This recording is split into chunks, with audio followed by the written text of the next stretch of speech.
नमस्कार दोस्तों, आप सभी का बहुत बहुत स्वागत है आपके अपने YouTube चैनल करंटपुरी में। तो इस साल जिसने भी यूपी बीएड 2021 का जो है वो पेपर दिया है, आखिर उनका एडमिशन कैसे होगा, उनकी जो इसमें यूपी बीएड में काउंसलिंग होती है तो काउंसलिंग में आपके कौन कौन से डॉक्यूमेंट लगेंगे और ये जो काउंसलिंग है आपकी कैसे होगी, कितने राउंड में होगी और प्राइवेट कॉलेज में आपको एडमिशन कैसे मिलेगा, इस वीडियो में फुल डिटेल में बताएंगे। वीडियो में लास्ट तक बने रहिएगा। वीडियो स्टार्ट करने से पहले मैं आप सभी से कहना चाहूँगा, अगर अभी तक आपने चैनल को सब्सक्राइब नहीं किया है तो सब्सक्राइब कर लीजिए और बेल के आइकन को भी प्रेस कर लीजिए, जिससे हमारा नया आने वाला वीडियो आपके पास पहुँचे सबसे पहले। और दोस्तों, इस चैनल पर यूपी बीएड 2022 की भी बेहतर तैयारी कराई जाएगी, साथ साथ टेट, सुपर टेट, इनकी भी बेहतर तैयारी कराई जाएगी। अगर अभी तक आपने हमें इंस्टाग्राम पर फॉलो नहीं किया है तो वहाँ पर भी फॉलो कर लीजिए, और अगर आपने अभी तक टेलीग्राम चैनल ज्वाइन नहीं किया है तो वहाँ भी ज्वाइन हो जाए। इसकी लिंक आपको डिस्क्रिप्शन बॉक्स में मिल जाएगी। तो चलिए वीडियो को फटाफट स्टार्ट करते हैं।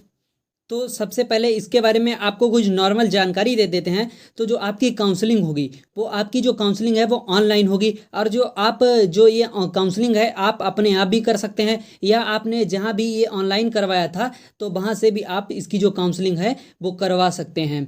अगर आपने काउंसलिंग के लिए आपको कहीं भी इसके लिए जाना नहीं पड़ेगा, कहीं कॉलेज या यूनिवर्सिटी आपको कहीं भी जाना नहीं पड़ेगा। तो दोस्तों, रिजल्ट आने के बाद आपका एक शेड्यूल जारी किया जाएगा।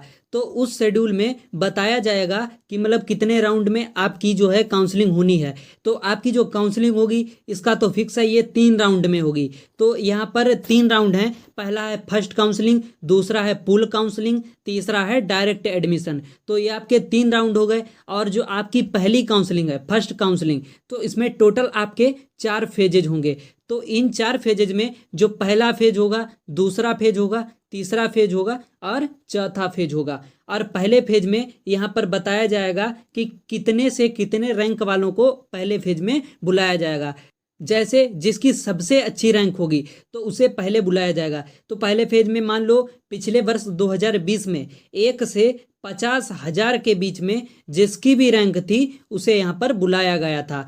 इसी तरह से निश्चित कर दिया गया था कि सेकंड फेज में कितने रैंक वालों को बुलाया जाएगा, और थर्ड फेज में कितनी रैंक वालों को बुलाया जाएगा, और फोर्थ फेज में कितनी रैंक वालों को बुलाया जाएगा। अगर इनमें आपका जो है एडमिशन नहीं हो पाता है तो इसके बाद होती है पूल काउंसलिंग। तो पूल काउंसलिंग होने के बाद अगर इसमें भी किसी का नहीं हो पाता है तो इसके बाद होता है डायरेक्ट एडमिशन। तो डायरेक्ट एडमिशन वही ले पाएगा जिसने इसका एग्ज़ाम दिया होगा। और डायरेक्ट एडमिशन का यहाँ पर मतलब है आप किसी प्राइवेट कॉलेज को सिलेक्ट कर सकते हैं। अगर दोस्तों यहाँ पर जो आपके इम्पोर्टेंट डॉक्यूमेंट लगने वाले हैं आपकी काउंसलिंग में, अगर उनकी बात करें तो सबसे पहले आपको जो बीएड का रजिस्ट्रेशन नंबर है वो आपको पता होना चाहिए। तो बीएड रजिस्ट्रेशन नंबर, ये आपने जब वहाँ पर मोबाइल नंबर और ईमेल आईडी रजिस्टर करवाई होगी उस पर भी आया होगा। और अगर आपने कहीं भी लिख लिया है कॉपी पे या कहीं भी तो बहुत अच्छा है। तो आपको यहाँ पर वो रजिस्ट्रेशन नंबर याद रखना है और मोबाइल नंबर भी याद रखना है। और साथ साथ आपने जो इसका रजिस्ट्रेशन करवाया था तो रजिस्ट्रेशन नंबर के साथ साथ आपको एक पासवर्ड भी इसका मिला होगा। तो वो पासवर्ड भी आपको ले जाना है बीएड काउंसलिंग के लिए। अगर आप अपने आप करते हैं काउंसलिंग तो आप अपने आप भी कर सकते हैं। और साथ साथ जो आपका मोबाइल नंबर और ईमेल आईडी है, तो मोबाइल नंबर और ईमेल आईडी आपकी इसलिए ज़रूरत पड़ेगी क्योंकि जब आप यहाँ पर उसकी जो काउंसलिंग है वो करवाएंगे तो उसके लिए यहाँ पर एक ओटीपी आएगी, ओटीपी मैसेज आएगा।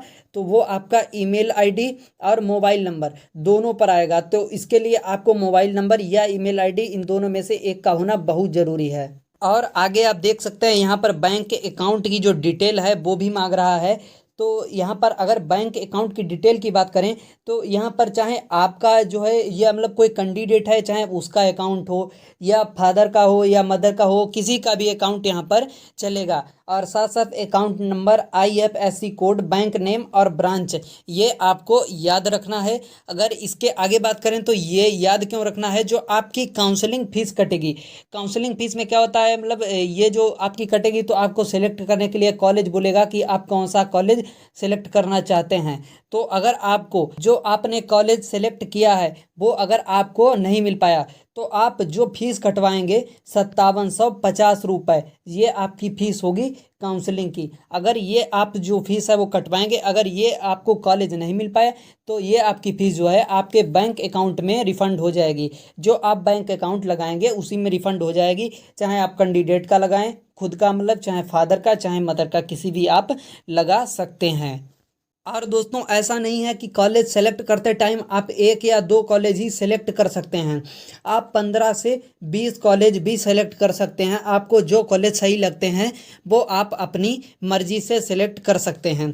अगर इसके आगे बात करें तो इसके बाद आपके पास पासबुक की एक फ़ोटो कॉपी होनी चाहिए। तो आपके पास पासबुक की एक फ़ोटो कॉपी होनी चाहिए। अगर इसके आगे बात करें तो जो क्वालिफ़िकेशन की आपकी जो डिग्री होगी, मतलब उसकी जो मार्कशीट होगी, तो ओरिजिनल मार्कशीट आपकी यहाँ पर केवल लगेगी। अगर यहाँ पर आपके पास ओरिजिनल मार्कशीट नहीं है तो आप यहाँ पर कॉलेज जा सकते हैं और वहाँ से उसे वेरीफाई करा सकते हैं वहाँ के प्रिंसिपल के द्वारा। तो कॉलेज के प्रिंसिपल, कॉलेज या यूनिवर्सिटी के प्रिंसिपल द्वारा आप उसे जो भी आपकी बीए की मार्कशीट है उसे आप वेरीफाई करा सकते हैं। और दोस्तों अगर किसी का बीए सेकेंड ईयर हो गया है तो बीए सेकेंड ईयर के बाद ये पड़ जाता है, तो ग्रेजुएशन के 2 साल होने के बाद ये जो फॉर्म अप्लाई हो जाता है। अगर 2 साल के बाद किसी ने अप्लाई किया हुआ है, जब तक आपका उसका रिजल्ट नहीं आ जाएगा तब तक ये जो आपकी काउंसलिंग है ये नहीं होगी। तो जब ये सब आपके डॉक्यूमेंट रेडी हो जाएंगे तो इसके बाद आप फर्स्ट काउंसलिंग करवाएंगे। तो फर्स्ट काउंसलिंग में पहला राउंड है ये। तो पहले राउंड में आपका जो पहला स्टेप होगा इसमें होगा आपका रजिस्ट्रेशन। रजिस्ट्रेशन में जो भी भरने को बोलेगा, फॉर्म फिलअप करने के लिए बोलेगा, वो आप फॉर्म फिलअप करवाएंगे। यह 2020 का जो आपका काउंसलिंग हुआ था तो उसका ये जो है। तो इसके बाद जो आपका होगा यहाँ पर counselling fees and advance college fees payment. तो कॉलेज फीस पेमेंट और इसके बाद जो आपका जो काउंसलिंग फीस पेमेंट है 5750 रुपये, तो ये आपका यहाँ पर पड़ने वाला है। तो ये जो आप करवा देंगे तो इसके बाद आपका थर्ड स्टेप होगा। थर्ड स्टेप में होगा आपका चॉइस फिलिंग। तो चॉइस फिलिंग में आप यहाँ पर भरेंगे, क्या भरेंगे, तो यहाँ पर आपको कॉलेज सेलेक्ट करने के लिए बोलेगा। तो आपका यहाँ पर जो है कॉलेज सेलेक्ट किया जाएगा। और दोस्तों अगर आपकी जो रैंक है वो 1 से 12,000 के बीच में है तो आप गवर्नमेंट कॉलेज को लॉक कीजिएगा। और अगर आपने कॉलेज को चूज किया है और अगर वो आपको कॉलेज मिल जाएगा तो वो मिलेगा आपको स्टेप नंबर 4 में, कॉलेज अलॉटमेंट। तो कॉलेज अलॉटमेंट ये जो आपका 4th स्टेप है, इसमें आपको कॉलेज मिल जाएगा। जो भी आपने कॉलेज सेलेक्ट किए थे उसमें जो भी आपका कॉलेज होगा आपके लिए जो यहाँ पर दिया जाएगा तो वो आपको यहाँ पर मिल जाएगा। इसके बाद यहाँ पर जो आपका 5वां स्टेप है तो ये है provisional allotment cum confirmation letter download. तो ये आप लेटर डाउनलोड करेंगे। तो ये मतलब कैसे डाउनलोड होगा, तो सबसे पहले आपको जो इसकी फीस पड़ेगी तो वो फीस का पेमेंट है वो आपको करना होगा। आप तब तक इसका जो है ये कंफर्मेशन लेटर नहीं डाउनलोड कर सकते जब तक आप पूरी फीस पेमेंट नहीं कर देंगे। जब भी आपका पूरा फीस का पेमेंट हो जाएगा तो ये आप लेटर जो है ये डाउनलोड कर सकते हैं। अगर इसके बाद बात करें तो यहाँ पर स्टेप 6 दिया गया है। तो स्टेप 6 में होगा आपका रिपोर्ट टू अलॉटेड कॉलेज। तो वहाँ पर आपका अलॉटेड कॉलेज आपको दिया जाएगा। तो वहाँ पर क्या होगा, सबसे पहले रिक्वायर्ड डॉक्यूमेंट मांगे जाएंगे।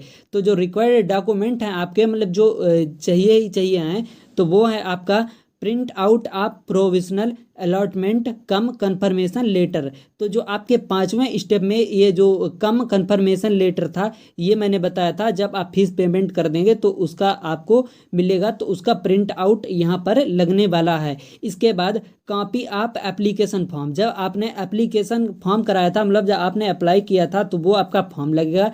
एडमिट कार्ड भी आपका यहाँ पर लगेगा। इसके बाद स्कोर कार्ड। तो स्कोर कार्ड यहाँ पर आपका लगने वाला है। इसके बाद proof of date of birth. तो डेट ऑफ बर्थ का आपका यहाँ पर प्रूफ लगेगा।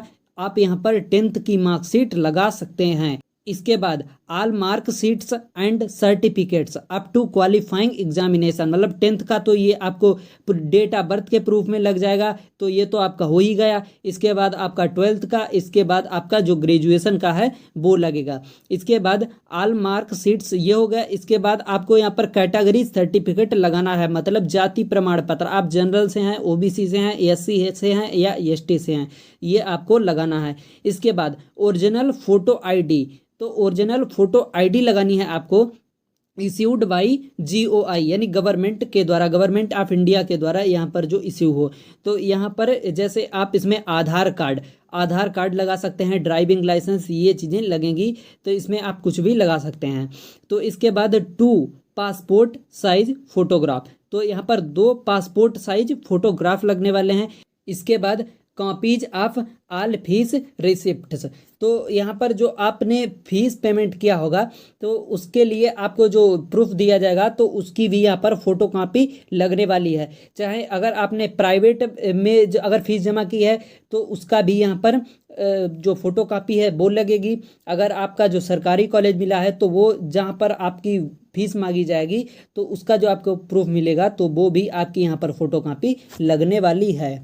तो अब आपका जो फर्स्ट राउंड है वो कंप्लीट हो चुका है।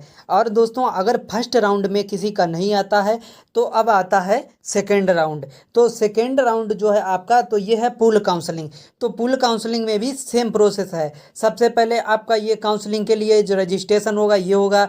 इसके बाद यहाँ पर जो है आपका फीस पेमेंट होगा। इसके बाद choice filling, same to same बिल्कुल वही प्रोसेस है। और जो डॉक्यूमेंट हैं आपके बिल्कुल वही डॉक्यूमेंट मांगे जाएंगे। आप देख सकते हैं आपका जो उसमें भी 4th स्टेप था, पूल स्टेप है ये, और वहाँ पर आपका फर्स्ट स्टेप था, ये पूल स्टेप है। तो यहाँ पर जो आपका 4th स्टेप वहाँ पर भी था, कॉलेज अलॉटमेंट यहाँ पर भी है।